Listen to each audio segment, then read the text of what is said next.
You know, it all works out. You know, when you got God ahead of your life, everything else takes care of itself. And that's what happened with me, seriously. I just worked extremely hard and prayed about all the decisions that I had to make, and, you know, it worked out. Anthony Lucas says his faith has gotten him through some difficult times.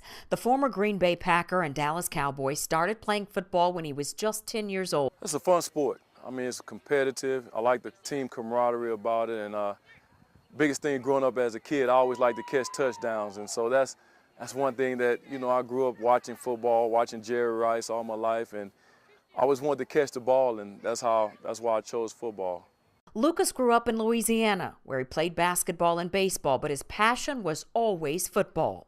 I wanted to be great. I didn't want to just be an average football player, so I put a lot of time in. I put time in the off season, during the season. I stayed late, came early before practices. I stayed late after practices. You know, I watched a little bit more film, and I ran more routes. I did more than the next guy was doing, because I knew, you know, growing up as a kid, I wanted to be a professional football player, and I knew what I had to do to become that. You had to put in extra work and work harder than the next guy, and that's all I took, and with prayer too. So everything worked out. He received several scholarship offers to play football out of high school, and he chose to play for the University of Arkansas. Lucas, touchdown! His hard work paid off, earning him a spot on the All-American team. He also broke several records, including one for the most touchdowns in a season. He had the chance to enter the NFL draft after his junior year of college, but after much prayer, he declined. It goes back to having goals and visions and plans that I had set out for myself. I wanted to graduate. I wanted to play in the Senior Bowl. I wanted to experience all that as an athlete, as a football player. So I had opportunity, talk to a lot of agents saying that, you're listed as this, as that on the draft board. If you come out in 98, and they said, and in 99, I was like, I know, God, if you said it for me here in 1998, why not just go one more year and to finish, have a great season, and be able to walk and get that diploma. Lucas graduated in 1999 from the University of Arkansas with a degree in social work. He entered the draft, was taken in the 4th round, 114th overall pick by the Green Bay Packers. Oh, it was a great experience. I was playing for, one of the greatest teams in the land, or whatever, as you could say, with all the tradition with Green Bay and the Vince Lombardi Trophy, and it was great. I had the opportunity to play for one of the greatest quarterbacks that ever played the game of football, Brett Favre, and be around a lot of great group of receivers too, great guys. Donald Driver and Antonio Freeman, had to learn from those guys. Corey Bradford, and it was great. The team, it was business. It was all business, but with the tradition at Green Bay, it was amazing. An injury that required surgery cut his time with the Packers short. Midway through the next season, he was signed by the Cowboys. The time with the Cowboys was great.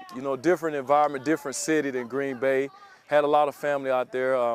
But my time with the Cowboys was second to none. I mean, going to play for an owner who's a former Razorback, Jerry Jones, and just being out there and learn the game at the highest level once again for another team, and so thankful that the Cowboys gave me another opportunity to play professional football to fulfill my dream.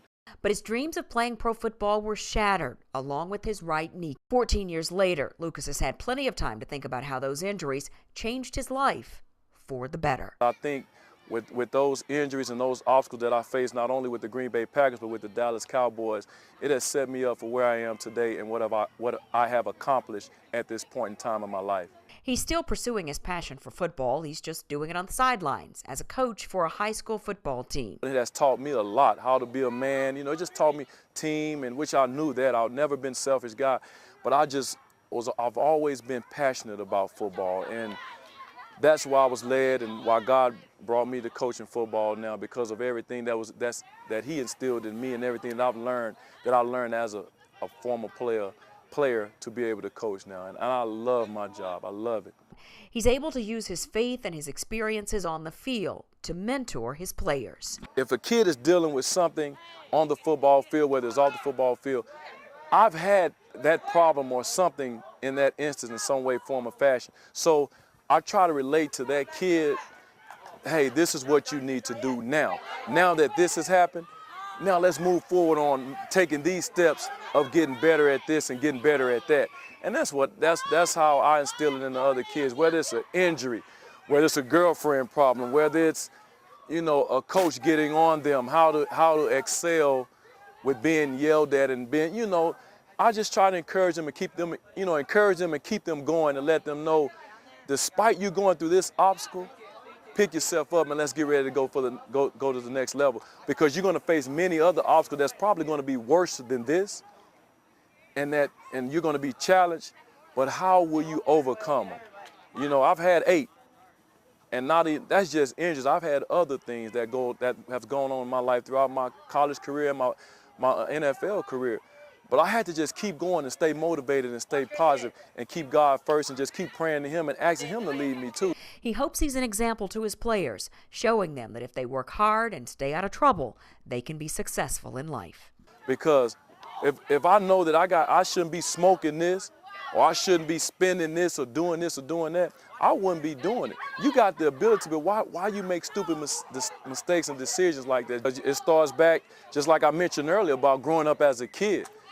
You got to work extremely hard to fulfill those goals, and all the work that you put in from 5th grade, let's just say 5th grade on up, or 5 years old on up. I mean, when you start right there and you do everything the right way, it's hard, because you got to deal with injuries, you got to deal with other guys pulling you down, saying, why are you doing this extra? Why are you doing that? It's so many things that are negative things that I want to keep you from achieving that goal. And trust me, yes, you do have to work extremely hard. You have to do more. You have to do extra. You got to stay. Sometimes you got to let friends go. You got to, you know, surround yourself around great people. It's very hard and difficult, but with a clean mind, with a great supporting staff, and with God being the first and foremost of your life, you can achieve any goal you want to achieve in life.